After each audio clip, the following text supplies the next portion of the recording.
Imagine this. You're standing barefoot in the pre-dawn chill, toes pressed into cold earth, fog swirling around your ankles like the restless ghosts of old regrets. Somewhere in the gloom, a distant bell tolls, a single deep note that vibrates in your chest. You breathe in, you wait, and then the world rushes at you. The arena could be anywhere, a silent mat, sweat and anticipation thick in the air, the unblinking white of an exam page, the clatter of a hospital at midnight, or a boardroom where every eye is a blade. But what matters is always the same. Pressure so dense you can taste the iron in your mouth. You hear your heart pounding, an ancient drum of survival. Your mind splinters, 1,000 what-ifs, regrets, doubts, memories, desires, each fighting for the throne. You feel the storm rising inside, a torrent of thoughts, judgments, fears. In this storm, a strange thing happens. The harder you try to steady yourself, the more the world seems to tilt. You recall every lesson about focus and willpower, every quote about staying strong. But the thoughts only multiply, multiplying your anxiety by their very presence. Is it possible that the pursuit of control is what makes us feel so powerless? There's a paradox at the heart of pressure, and it's older than any tradition. The more you grasp for calm, the more elusive it becomes. The more you fear failure, the more your hands tremble. You chase stillness as if it's prey, but it vanishes like a shadow the moment you pounce. You remember the words of Marcus Aurelius, written in the dead of night: "You have power over your mind, not outside events." Realize this, and you will find strength. But in this moment, the mind is a wild horse, and you, supposed rider, are holding on for dear life. You wish you could simply act, like water falling off a leaf, natural and free. Instead, your thoughts thrash in all directions, choking every move with second-guessing. Here's the silent cruelty of being human. In our hunger to control fate, we become captives of our own expectations. Have you ever wondered why, at the most crucial moment, your body rebels against you? Why your mind, brilliant in solitude, turns traitor when the stakes are real? Why do you become a stranger to yourself, sweaty palms, stiff tongue, racing heart, when all you crave is the calm of a mountain lake? Martial artists call this moment facing the void, when every move, every plan is stripped away, and you are left with the raw, trembling now. Eastern sages whisper of the empty cup. Zen masters speak of no mind, the state where action flows without a watcher, where thought and deed are one. But what does it mean, truly, to unlock no mind? Is it surrender or supreme mastery? Is it letting go or taking hold of the only thing that can never be taken, your own inner freedom? Imagine you are both the storm and the sky, the wave and the shore. What if the path to strength is not fighting pressure, but dissolving into it? What if the answer is not found in gripping tighter, but in opening your hand? Is there a way to walk calmly through fire, to see chaos without flinching, to face the greatest trial of your life, and find that you are unbreakable, precisely because you are unattached? You stand, suspended in the hush before action. The world holds its breath, and in that space you sense something ancient and wordless, a presence just out of reach. The great question hangs in the air, waiting. Is it possible to be so empty that nothing can be taken from you? To be so calm that even fear is stilled by your presence? What would it mean to live, not as a controller of fate, but as its silent, fearless witness? The bell tolls again. The moment is now. Are you ready to see what lies beyond the edge of control? You inhale again, deeper this time, as if your body hopes to anchor itself against the invisible tide rising inside. The mind whispers strategies. Focus on the breath. Recall your training. Steady your nerves. But another part of you sees the futility, like scooping water with bare hands. The tighter you hold, the more leaks through your fingers. This is the hidden problem. It is not the challenge before you, whether opponent, exam, crisis, or unknown fate. It is the trembling within, the invisible war between desire and aversion, attachment and fear. Centuries ago, in the dust-choked streets of Rome, Marcus Aurelius struggled not just with enemy armies, but with the siege of his own emotions. He wrote by candlelight, "If you are distressed by anything external, the pain is not due to the thing itself, but to your estimate of it, and this you have the power to revoke at any moment."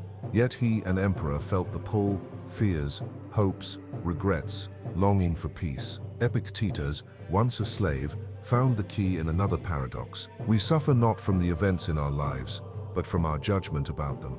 In other words, the world is neither cruel nor kind, it simply is. The mind paints its pictures, and we believe them. But why do we cling so hard?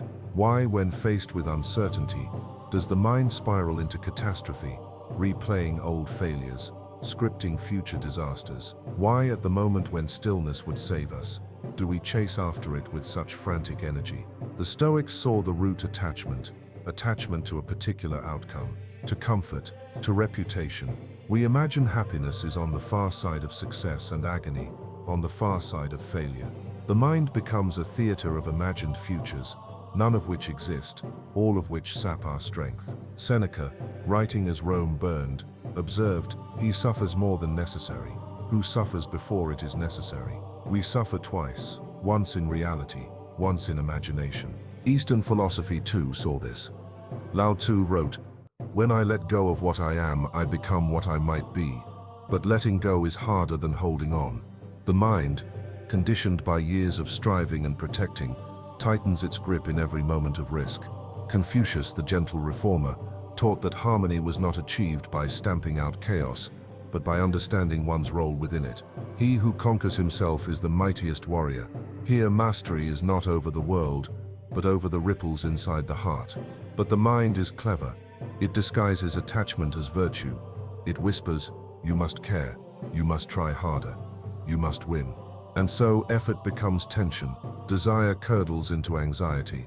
Every outcome feels like life or death, though most are neither. Consider Zhuangzi, the dreamer sage. He tells of the man who dreamed he was a butterfly and awoke unsure if he was a man who had dreamed, or a butterfly dreaming he was a man. Where is the border between reality and perception, between true self and the shifting masks of ego? The great hidden problem is not out there but within. The mind's relentless need to control, to know, to secure itself against the tide of change. We forget what the old masters knew, that life is water, not stone, that to be unbreakable you must bend. Dogen, the Zen monk, said, "To study the self is to forget the self. To forget the self is to be enlightened by all things." But most of us never forget the self. We cling to our stories, our status, our victories, and wounds. And when the pressure mounts, we become smaller, not larger, contracting around our fears. This is not just philosophy. It is a daily psychological trap. You sit in a meeting and become obsessed with sounding competent. You stand at the starting line, desperate not to lose. You argue with a loved one, terrified of being misunderstood. Every time the storm is the same, waves of wanting and resisting, needing and dreading. The surface of the mind is whipped by every gust, every passing cloud, yet underneath the water is always still. Why do you forget this? Why, in the moment of truth, does the surface seem to be all there is? The mind's greatest illusion is permanence. It clings to passing states, forgetting that everything, joy, fear, failure, triumph, will dissolve like mist in the morning sun. And so pressure becomes unbearable, not because it is heavy, but because we refuse to let it move through us. Here lies the true prison. Not in the challenge itself, but in the belief that you must grasp, control, fix, and dominate. You are the wave, yes, but you are also the ocean. You are the passing thought, and the awareness that watches, silent and unmoved. The old Stoics, and the sages of the East, beckon you. Look deeper. Stop trying to crush the storm. Instead ask, what if you let it pass right through? In this question is a doorway, a crack in the walls of self. On the other side lies the possibility of no mind, a way of being unclouded, undisturbed, unafraid of what comes next. But few walk through. Most turn away, lost in the noise of wanting and fearing, clinging and resisting. The real roots of pressure run deep. The ancient ones saw it. Do you? Picture yourself standing at the crossroads of 1,000 silent decisions. Most will never show up in the story of your life. No headlines, no applause, no disaster. But each one is colored by something invisible. The push and pull of attachment, the ceaseless chase for control, the endless rehearsals of anxiety in the theater of your mind. The consequences begin quietly. You step into a difficult conversation already rehearsing the argument's ending, not hearing a single word spoken in the present. You take on a new challenge, but secretly brace for failure, every muscle tensed against the impact that may never come. You wake in the night, mind looping the day's failures, the future's dangers, the what if and if only that gnaw at the edge of your peace. It all feels normal. Everyone around you does the same dance, but underneath something corrodes. The world becomes a mirror warped by fear and desire. You look for threats in every shadow and miss the sunrise. You crave certainty and miss the adventure. Your mind, meant to be a lantern, becomes a flickering lamp, casting strange shapes on the walls of your experience. The first casualty is presence. A conversation turns to performance. An ordinary moment becomes a test. Nothing feels quite real, because you are not really there.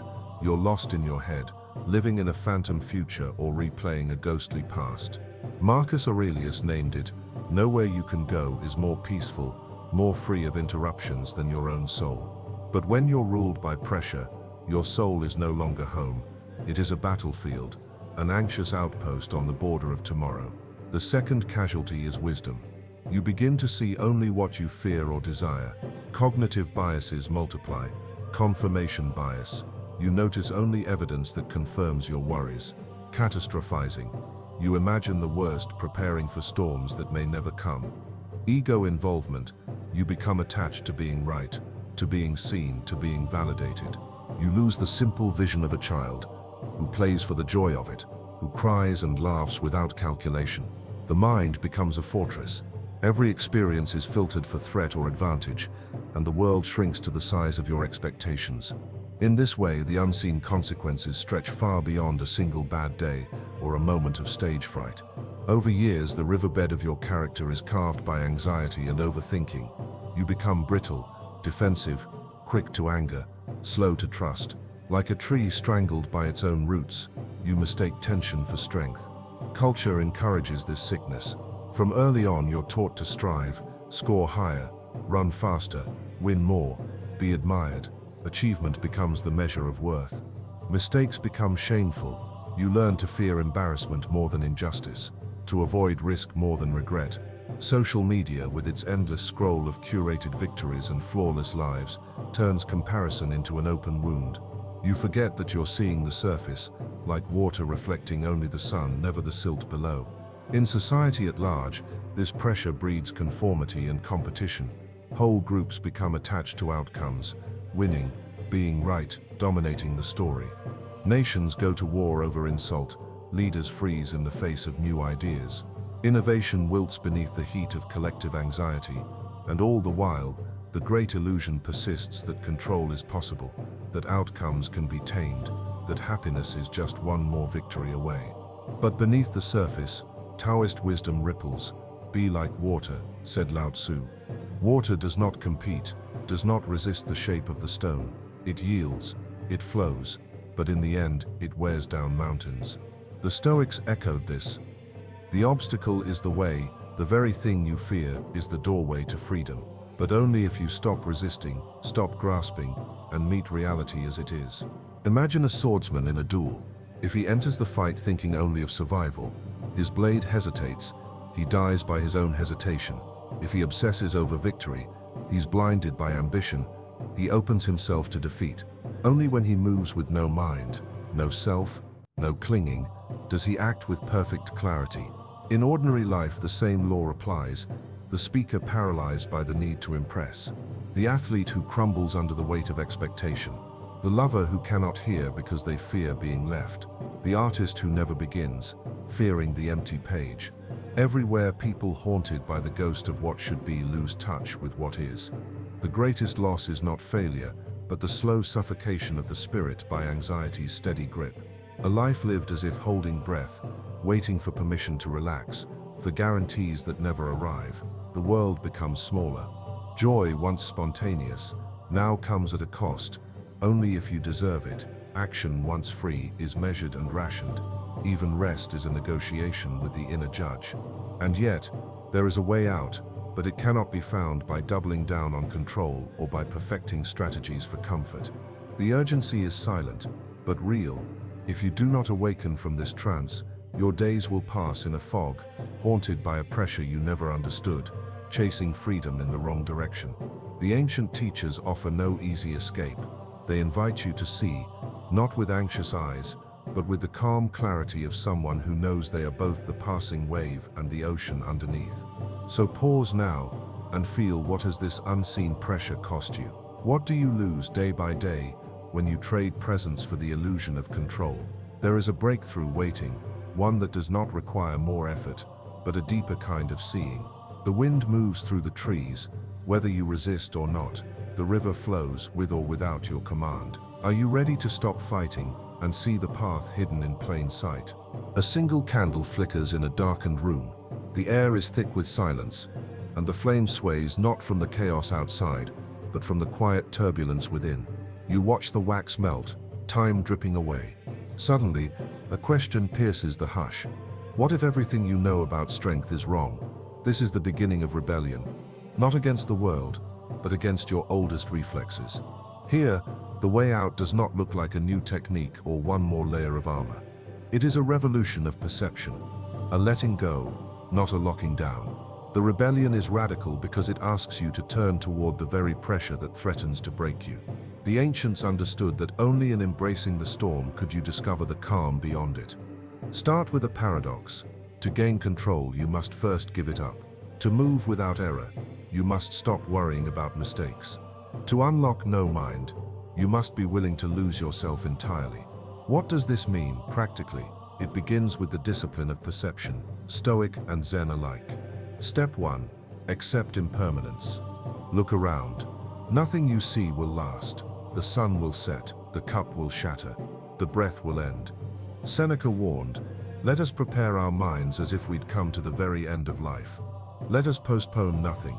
Pressure loses its bite when you accept that all outcomes, good and bad, are brief visitors. Lao Tzu smiled.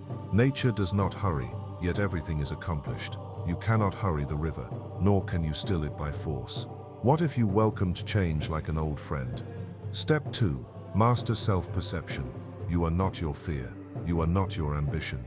These are weather passing over the mountain, not the mountain itself.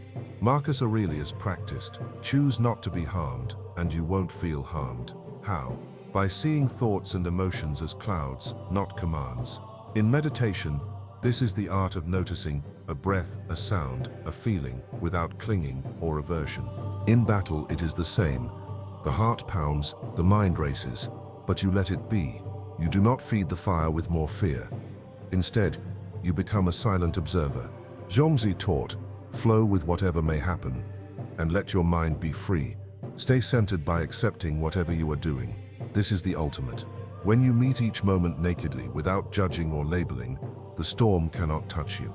Step 3. Embrace the unity of opposites, light and dark, victory and loss, comfort and pain. They arise together like two sides of a coin. To pursue only one side is to chase your shadow. Dogen wrote, to be in harmony with the wholeness of things is not to have anxiety over imperfections. When you stop dividing life into what must be and what must not be, you find the freedom to respond, not react. Think of Musashi, the undefeated swordsman. He wrote, perceive that which cannot be seen with the eye. His power was not in force but in his emptiness, his ability to move without hesitation, mind uncluttered by self or outcome. Musashi's duels were not fights but flowing, two rivers meeting, each shaping the other, but never damming the current. Consider Morihei Ueshiba, founder of Aikido. When an opponent comes forward, move in and greet him. If he wants to pull back, send him on his way. Ueshiba's art was rooted in harmony. His rebellion was to meet aggression with acceptance, to turn violence into dance. Even outside battle, the rebellion lives. The artist who creates for beauty, not applause. The parent who loves without demanding control. The patient who faces illness with gentle courage. The moment you stop fighting yourself, you become unpredictable, fluid, unbreakable. You move as life moves, sometimes bold, sometimes yielding, never rigid. Step 4. Practice the empty cup. Zen says, to gain everything, empty your cup. Let go of knowing, let go of needing, let go of how it must go. Breathe, feel the air move in, then out. Notice the space between thoughts. Rest there, you will find an odd freedom. When you are no longer trying to perform, you perform best. When you are not obsessed with outcome, you see opportunity everywhere. When you are empty, you are ready. This rebellion is not a one-time act. It is a practice, a daily, moment-to-moment return to presence. Some days the storm wins, but over time the calm grows deeper. The Stoics call it ataraxia, unshakable tranquility. The Taoists call it wu wei, effortless action. You call it being yourself, at last. A new kind of power. You become like water, soft enough to yield, strong enough to endure. Like a mountain, still yet never the same from one season to the next. You learn to trust the process, to stand in the fire, to act without clinging. You are no longer a puppet pulled by the strings of praise and blame. You are not a slave to fear. You are not a shadow flickering across the wall of the world's opinion. Instead, you are the quiet in the center of the whirlwind, the eye of the storm, a presence so steady that even pressure bows before it. The rebellion is gentle, almost invisible. It is the choice to return, again and again, to the only place you are ever free, right here, right now, empty and alive. On the other side of surrender, you find everything you were trying so desperately to secure. You do not break under pressure. You become the space in which pressure dissolves. Imagine this. You walk alone through a garden at dusk, dew glimmering on the grass, the world hushed. Every step feels like a question: what remains when all striving falls away? What is left when the storm is over and you are finally deeply still? You come to a pond, its surface pure glass. For a moment, the world and your reflection are indistinguishable. In that silent mirror, the greatest paradox is revealed, not through struggle, but in surrender. The truth you sought has been patient, waiting in plain sight. It is not won by force. It does not belong to the clever, the strong, or the bold. It opens only to those who dare to put everything down. Here, at last, the final veil falls. The ultimate realization is this: you are not the storm. You are not even the wave. You are the ocean. Every fear, every desire, every clinging thought is a ripple, a pattern that rises and falls, but the deep remains unchanged. This is what both the Stoics and the sages of the East understood. Your essence is not the fleeting contents of the mind. You are the awareness itself, the open sky that watches clouds drift by, untouched by thunder or sunlight. Marcus Aurelius wrote, "Receive without pride, let go without attachment." He did not mean a life of emptiness or indifference. He meant a fullness that cannot be shaken, a freedom that endures even as everything else passes away. Lao Tzu put it another way: he who knows others is wise, he who knows himself is enlightened. He who conquers others has force, he who conquers himself is truly strong. There is a power that does not scream, does not tremble, and is not bent by pressure, loss, or success. It is the power of the empty cup, willing to receive, willing to pour away, never desperate for what it holds. To live this truth is to become both unmoved and endlessly in motion. The samurai, still as a mountain before the strike, fluid as water in the clash, understood that no mind is not the absence of thought, but the presence of pure, unfiltered awareness. It is not about erasing fear, but letting it pass through you, like wind through pine branches, stirring the needles, but leaving the tree rooted. You see now with the eyes of both a warrior and a sage. There is nothing to control, there is nothing to lose. There is only the next breath, the next step, the living present, yours to meet with quiet courage. All that you once resisted, failure, loss, uncertainty, loses its terror. You do not need to win, or be seen, or never falter. You need only to meet what comes as you are, open, steady, awake. You remember the story of Zhuangzi's butterfly, how he could not tell whether he was a man dreaming he was a butterfly, or a butterfly dreaming he was a man. Now you see that both are illusions. The dreamer is the dream is the dreamer, and beneath both lies a stillness untouched by either. The pressure that once threatened to crush you becomes a passing storm. You watch it roll overhead, fierce and loud, then fade into blue silence. You remain. This is not passivity nor resignation. It is the truest strength, a trust in the ground beneath your feet, the sky above your head, the steady flame of your own consciousness.